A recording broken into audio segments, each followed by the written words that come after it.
por acá, ¿no? Lo que decía Coco, que ya se dio a conocer este censo que se va a hacer con muchos alumnos. ¿Por qué? ¿Qué se detectó allí que hay que testear a los chicos, digamos? Bueno, el censo inició el lunes pasado, ya llevamos 3 días de censo. Recién escuchaba que ustedes comentaban, estamos a un año de la suspensión de clases, lo teníamos planificado cuando se suspendieron las clases en 2020, en aquella ocasión masivo para todos los chicos desde segundo grado hasta quinto año. Y ahora lanzamos con una primera etapa porque acompañamos la presencialidad que tenemos en las escuelas. No todas las escuelas están los chicos asistiendo de manera permanente. Entonces vamos a tomar como foco principal cuarto grado, séptimo grado y primer año de secundaria.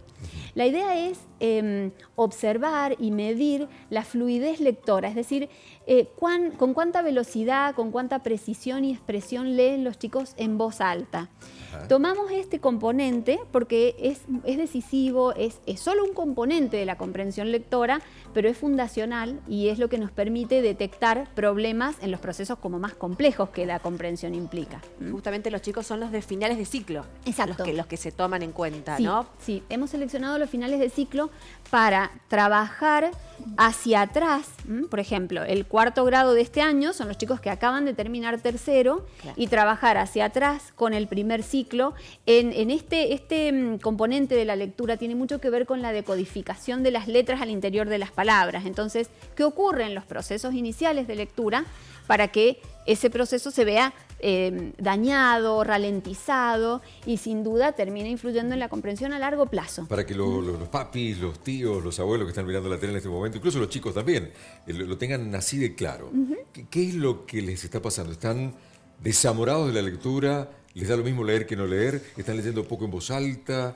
El desamor por la lectura es algo que en realidad es nuestro foco principal. Lo que queremos son chicos que quieran leer, que les guste mucho y que lo disfruten, pero para que eso ocurra tenemos que empezar a ver cómo leen, porque si el costo cognitivo de leer es muy alto, naturalmente no van a querer hacerlo, o sea, van a abandonar algo que les cuesta mucho esfuerzo. Entonces la fluidez lectora tiene que ver con eso, con mejorar ese proceso para que lean mejor y por ende les guste leer.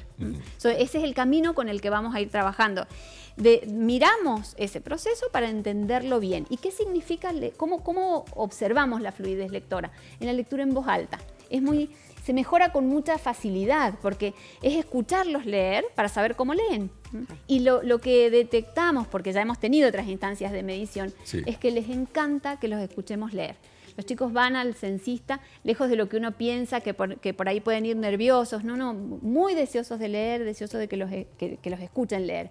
Y creemos que si eso ocurre en la casa, si los papás, los abuelos, los hermanos mayores destinan un tiempito a escucharlos leer, se puede mejorar muchísimo y en poco tiempo. Entonces, con eso vamos a trabajar.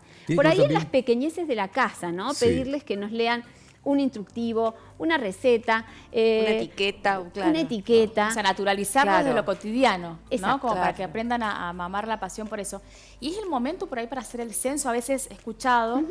¿Por qué ahora, teniendo en cuenta que venimos de un contexto de pandemia y que continuamos, por ahí es el momento indicado, teniendo en cuenta todo lo que implica censar, el tema de las planillas y todo el proceso? Es el mejor momento del año, yo diría. En realidad las mediciones de fluidez lectora no se hacen solamente en Argentina, se hacen en todo el mundo y se sugiere que sean 3 mediciones anuales e iniciar el año midiendo, porque se transforma en parte del diagnóstico que los docentes naturalmente hacen al iniciar el año para saber cómo tienen que encarar el trabajo del año.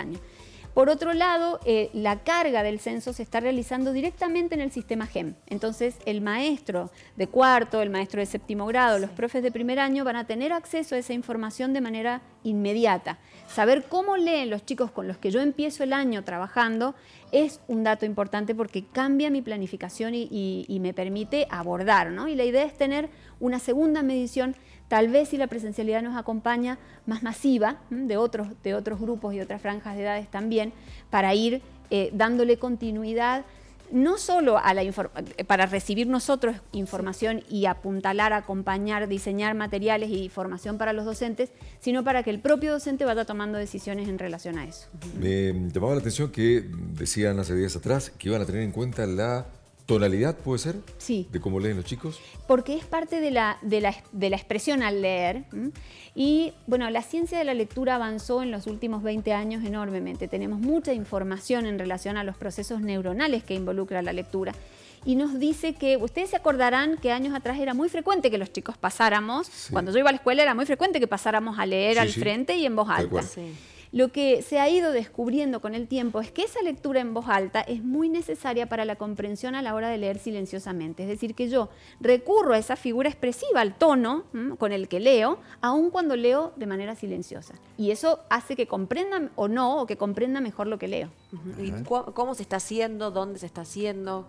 ¿Cómo los chicos justamente van a este test? Son 200 los aplicadores o censistas que están trabajando en las escuelas. El periodo es de un mes, justamente por la presencialidad de los chicos. Así que el censista llega, convoca a los chicos a leer y los escucha durante un minuto leer en voz alta. El texto que leen es nuevo porque queremos también saber cómo se comportan los ojos del lector. La herramienta con la que leemos son los ojos. Y cómo se comportan frente a las palabras, a las nuevas palabras que se va encontrando. Claro, claro. Si los chicos tienen poco hábito de leer, el trabajo que el ojo tiene que realizar para mandar esa información al cerebro es lento, Claro. porque cada palabra parece nueva. Y eso va disminuyendo entonces en su velocidad. Correcto. Lo que se mide es la cantidad de palabras de este texto nuevo al que se enfrenta el chico, Porque esa es la primera que vista. lee correctamente durante un minuto. Claro, es la claro. primera vez que lo ven, sí. Decías, hay un montón de chicos a los que les gusta leer y les Sí. gusta ser escuchados, pero también hay otros que no. Y vos escuchás a muchas docentes decir, y profesores y maestros también, los chicos no leen. A los chicos no les gusta leer, ¿no? Que se ha perdido, y por la cuestión virtual también. Digo, agarrar hoy un libro cuesta mucho más. Los chicos van al celular. Entonces, ¿qué hay que hacer cuando se detecta esto? Bueno, ¿cómo habría que trabajar a partir de ahora más allá de los resultados del censo, ¿no? La realidad es que los chicos tenemos muchas situaciones diarias de lectura. Pensemos incluso nosotros como adultos, ¿cuánto tiempo leemos en formato pantalla? ¿Cuánto estamos expuestos a leer en formato pantalla? Y la verdad que es mucho, porque hay muchísima comunicación diaria o cotidiana que se mudó a la pantalla y que Claro. por ende nos tiene en situación de lectura mucho tiempo. Por ahí creo que el vínculo con la lectura siempre termina siendo afectivo, ¿no? Nos enamoramos de leer porque hay una conexión que es emocional. Recuperar esa condición emocional es necesaria. La escuela tiene mucho por hacer y la familia también tiene mucho por hacer. Creo que la sociedad en general, para reclamar lectores, tiene mucho por hacer en la formación de esos lectores.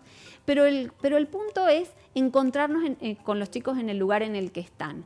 Si al chico le interesa, por ejemplo, mucho las series de los cómics o los superhéroes, bueno, ese es el camino por el que tenemos que engancharlo con la lectura, con los libros que elige leer, no con la prescripción y la obligatoriedad de leer, sino con el deseo que arranca desde aquello que me te nace del gusta. corazón. Lo audiovisual ayuda para potenciar la comprensión lectora. Por ejemplo, ves una película y le das más ganas después de ir al libro, quizá complementarlo de esa forma, ¿puede ser una herramienta? De hecho, la generación de lectores que tenemos hoy en la escuela es una generación muy estimulada desde lo visual y por eso no lo podemos desconocer. O sea, hay que entender que estos chicos leen a través de la imagen de una manera muy potente que debe complementar la lectura del código alfabético.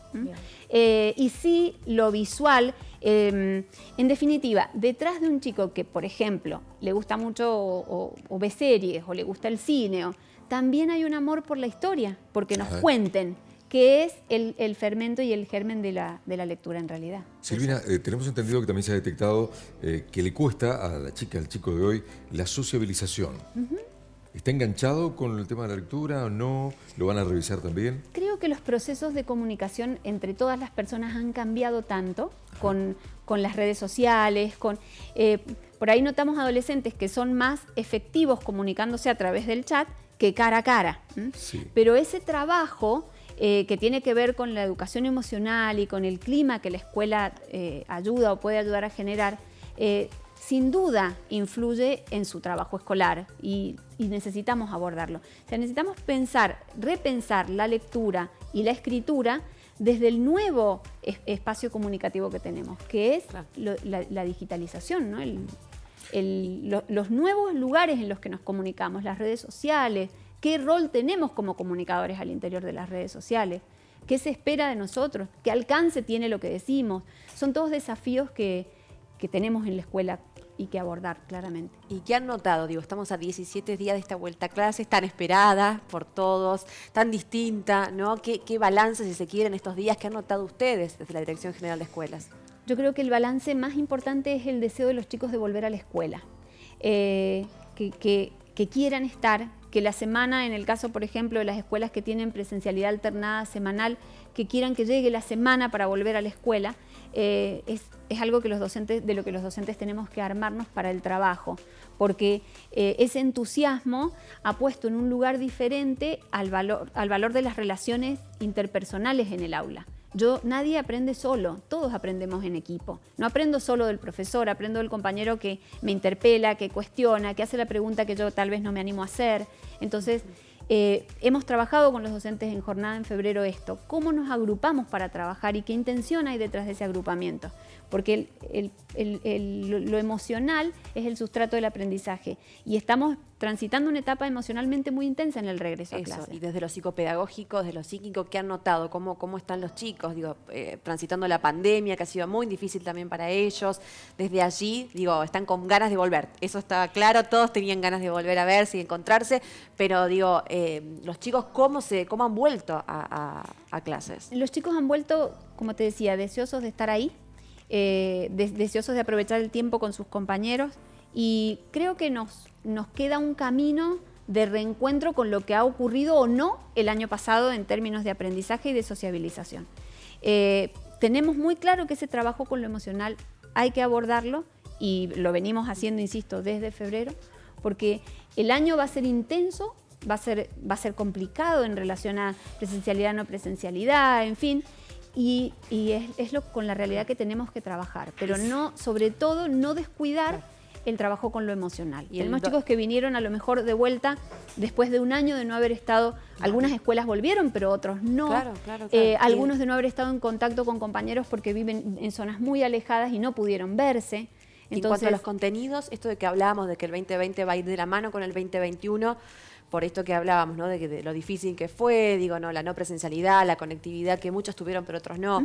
¿Va de la mano en cuanto a los contenidos el año pasado con este? El año pasado trabajamos con aprendizajes prioritarios, que era de alguna manera mirar las esencialidades que teníamos para el aula para el 2020, y este año la idea es, como en espiral, ir retomando el resto de los aprendizajes, los que corresponden a este año, con los prioritarios del año pasado.